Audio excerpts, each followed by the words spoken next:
This is the one you've known as Jesus the Christ. Gratitude is so important to your happiness. It's important to your well-being and the well-being of everyone around you, because how you feel inside is transmitted to others, and they transmit that to others. Each of you is like a little broadcasting station. You broadcast your state of consciousness to others. Whether you're aware of it or not, that's going on in every moment. If you are unhappy, you broadcast unhappiness. If you're happy, you broadcast happiness. Your personal happiness is not a selfish endeavor. It is very important that you maintain a positive state of consciousness, a state of happiness, because this affects not only you, but everyone else. This is how the world is uplifted, one person at a time. You uplift others by uplifting yourself.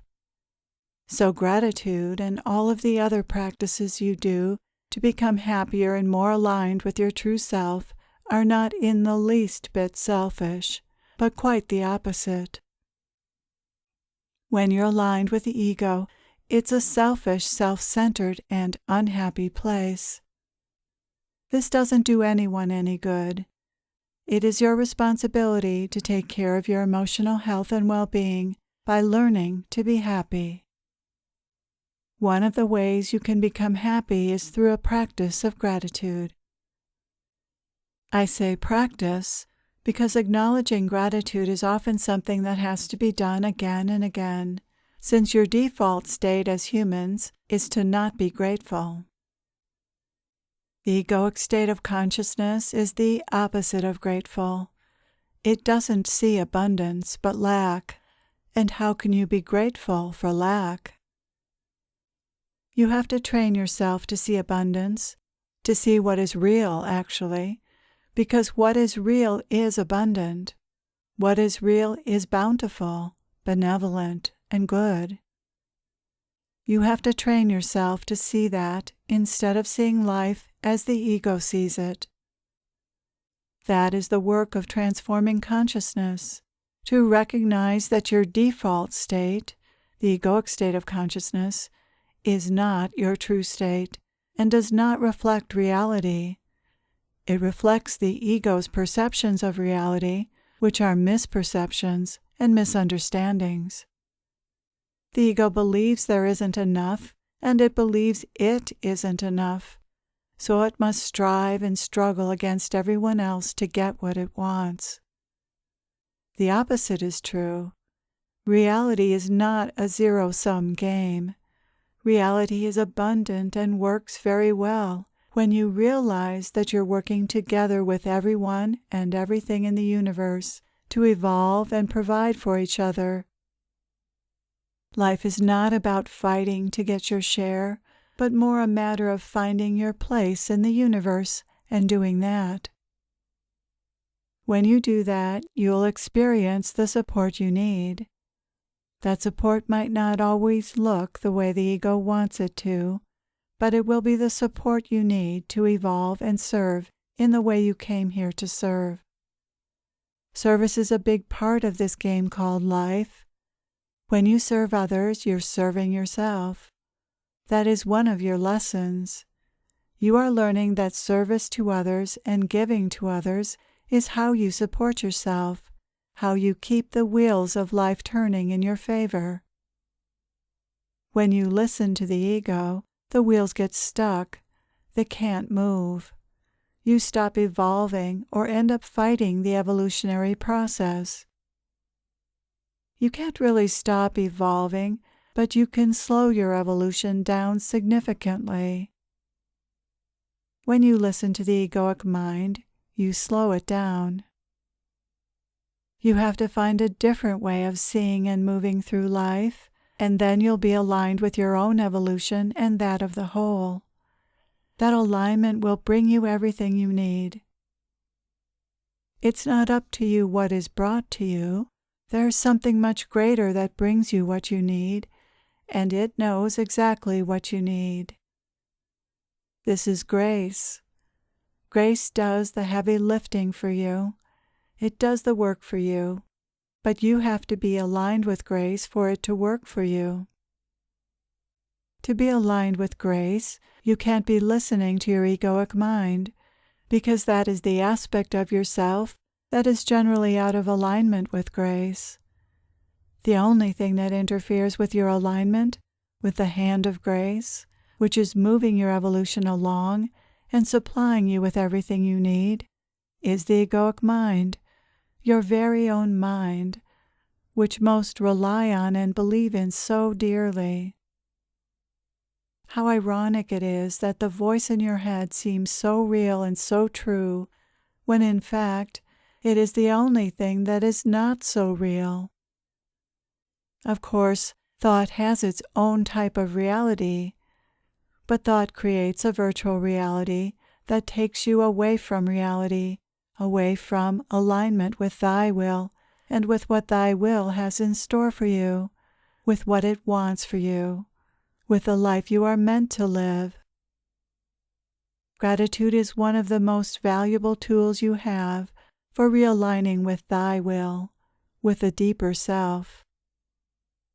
Gratitude is valuable in part because it is so simple and so accessible. It doesn't cost a thing to feel grateful, and it barely takes a moment. If you experience gratitude often enough, it becomes your perception, your reality. That is the goal, for the state of gratitude to be your ongoing reality instead of the state of lack, which is the ego's reality. You are blessed to have this alternative. You aren't meant to stay in the egoic state of consciousness and suffer. You are meant to find methods to help you get out of this state of consciousness. Once you are outside of it, you experience the truth, which is that reality is good, it's wonderful, and it's possible to be happy within this world. Yes, there is so much struggle and strife in the world, and there will always be challenges, but even so it is possible to be happy. All it takes is shifting from the ego's perspective to a truer one. Gratitude will help you do that. The practice of gratitude is the very simple act of noticing what you're grateful for. You only have to look and see what your being is seeing and experiencing, and what it is grateful for in that moment. There is an underlying sense of gratitude in every moment, and you can learn to tune into that stream of gratitude and bring it to the forefront. When you are in the egoic state of consciousness, this gratitude is in the background, but you can bring it forward with just a little bit of application of your will. You can choose to be grateful. This is something everyone can do. You can make this choice, and you need to make this choice whenever you're feeling ungrateful.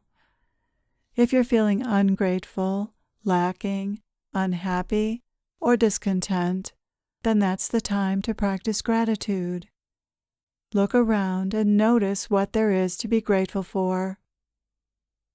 Start with your physical surroundings by just looking around you for what you're grateful for.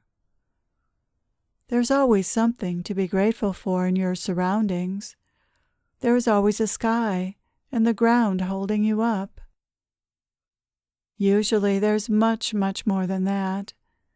But if you start with basic things, such as the sky and the ground supporting you, that opens you up to noticing other things you're grateful for. The more you look, the more you discover that there is a great deal to be grateful for. To feel grateful, you have to stop. Stop thinking. Stop and just be. Be quiet and just look. This looking for what you're grateful for has to come from a place of quiet. It can't be the egoic mind looking, because it sees lack.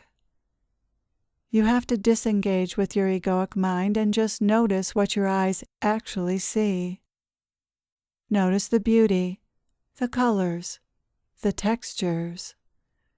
Notice the light the sparkle. Notice the bugs, the micro-world. What a miracle!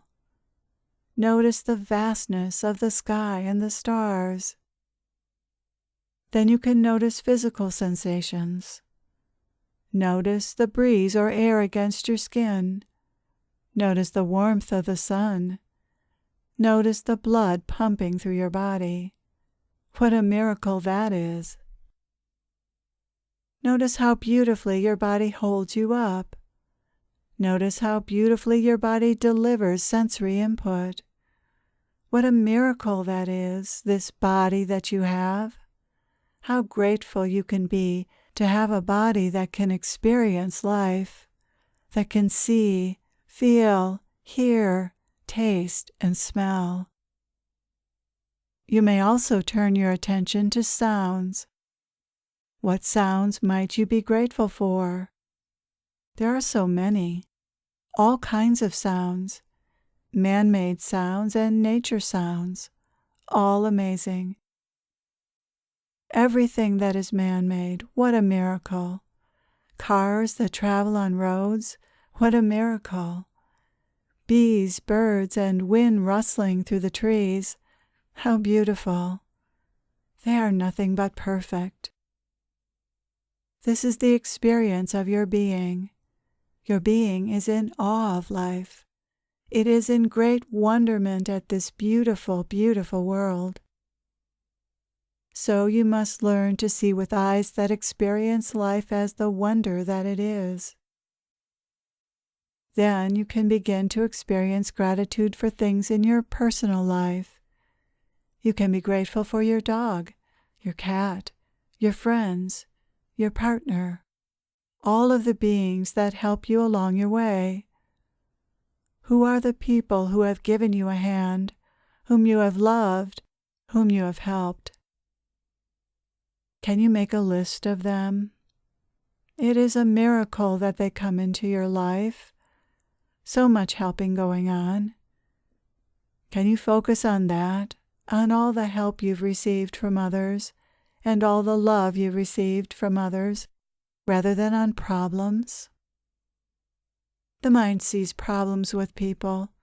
It wants more from people. But you are always getting exactly what you need.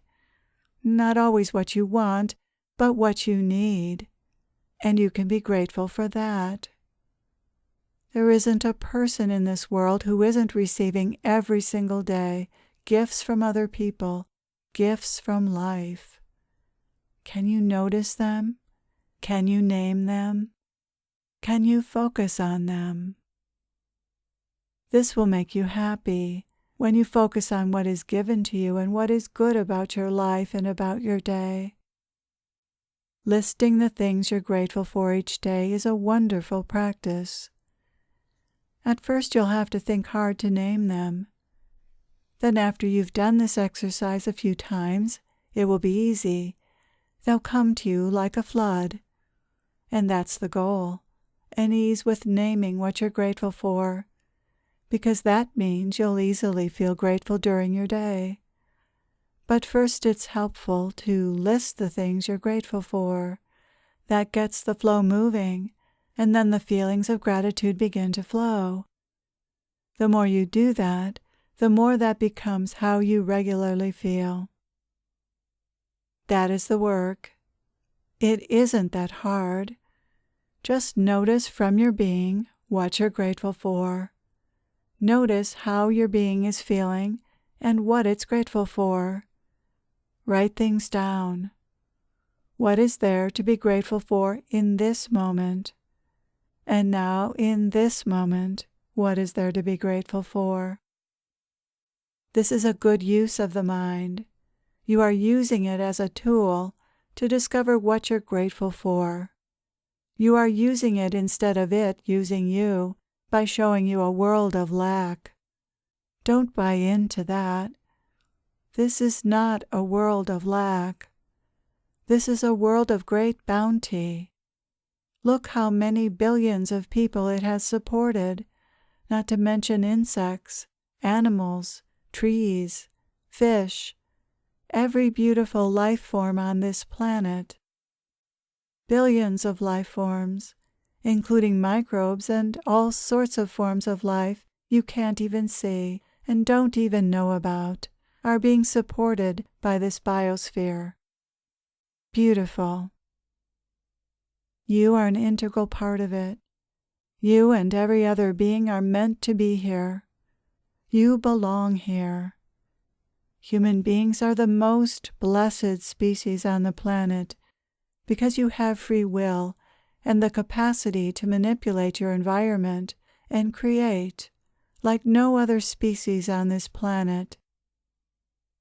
And you can be grateful for that. How wonderful it is to create, to choose, and see the results of your choices. And to simply exist. There is great pleasure and enjoyment in simply existing, if you turn your attention to what your being is experiencing. There is gratitude in simply existing and experiencing life. You can always be grateful for that. You can also be grateful for everything you learn, for the evolution and growth that happens to every one of you. You couldn't possibly be alive and not grow and evolve. Sometimes you interfere with this growth and slow it down, but it's impossible to not grow toward greater goodness, greater intelligence, and greater capacities, strengths, and talents. You evolve in so many ways. What a joy that is. Can you experience your being rejoicing in that and being grateful for that? Your being loves to grow. It loves to experience. It even loves to experience the negative results of your choices, because that's how it grows. Your ego might not like those results, however. Negative is a concept the ego applies to experiences. There is no such thing as negative. This good-bad judgment on the part of the ego is not the perception of your being. It is all good to the being that you are. When you come into alignment with the being that you are, you experience all of life as good, the challenges, the growth, and the disappointments. What fun! Your being experiences all of it as fun. Challenges, yes. Growth, yes. It says yes to all of it. It loves all of it. It's grateful for all of it. Because when you are an eternal being, you love all experience, any experience. Nothing can destroy you. Nothing can hurt you.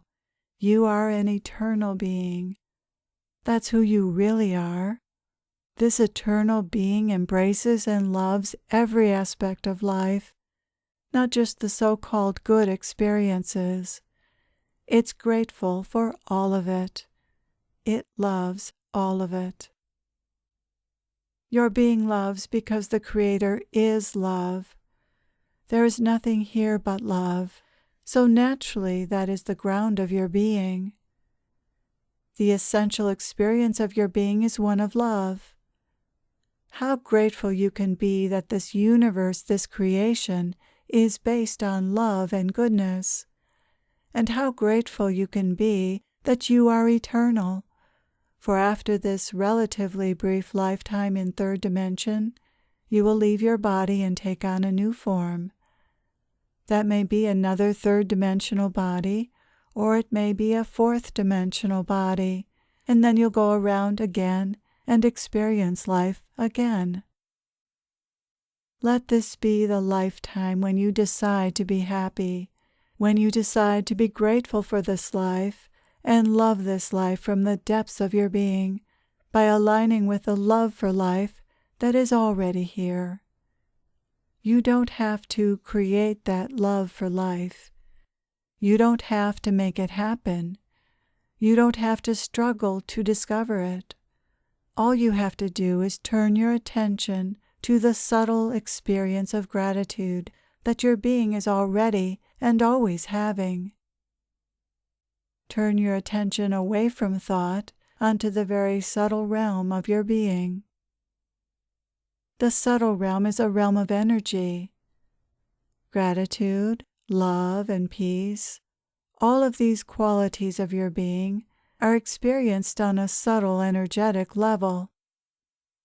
But because the subtle realm is more difficult to perceive than the mental realm, you have to train yourself to notice the subtle realm. That's all. It's a matter of noticing it and keeping your attention on the subtle realm long enough to experience it. Whatever you put your attention on is magnified in your experience and becomes your experience, your reality. So when you go looking for gratitude or love or peace, if you can find even the slightest sense of it and focus on that and stay with that, you'll begin to experience that more strongly.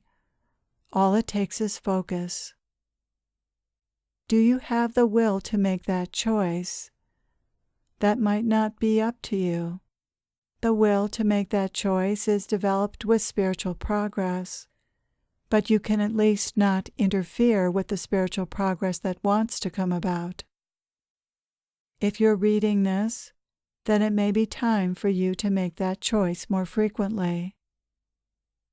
Choose gratitude. Choose happiness. Choose love, peace, kindness, and compassion. You have to use a little bit of your will. Instead of following the path of least resistance, use your will to make another choice. You are waking up from the path of least resistance, which is following the egoic mind. That is what awakening is about. You are waking up out of the programmed sense of yourself as a limited, fearful, and lacking individual. You are waking up out of the thought stream and realizing who you really are. Some effort needs to be made to wake up. That effort is in the form of choice. You make a choice. Will you dive into your thoughts, believe them, and suffer more? Or will you take a step back from them, look at them, and say, "No, not this time. I'm not going there. I'm going to give my attention to what is real. What am I grateful for now? What is here now in this moment?" Presence is in this present moment. Presence is grateful, loving, kind, compassionate, and happy. Be present. Be here now in this beautiful moment. Notice the beauty of this moment. Noticing the beauty of this moment and what you're grateful for will bring you into the present moment and into presence. Choosing to be grateful is a bridge into presence, which is an experience of enhanced gratitude and love. At first, you may have to fabricate some gratitude, drum it up. Imagine what you're grateful for, make a list, look for it. At first, you have to put a little effort into it, but that will bring you into presence, where gratitude lives. Doing this gratitude exercise will bring you into a place of true gratitude. The more you experience gratitude, the easier it is to evoke, and the more gratitude becomes your reality. The enlightened mind is a grateful mind, which is where everyone is headed. You are all headed toward enlightenment. Gratitude will help you get there, and it will be a wonderful companion along the way. No matter how long it takes to become fully enlightened, gratitude can be your companion. It will speed your way and make it much happier.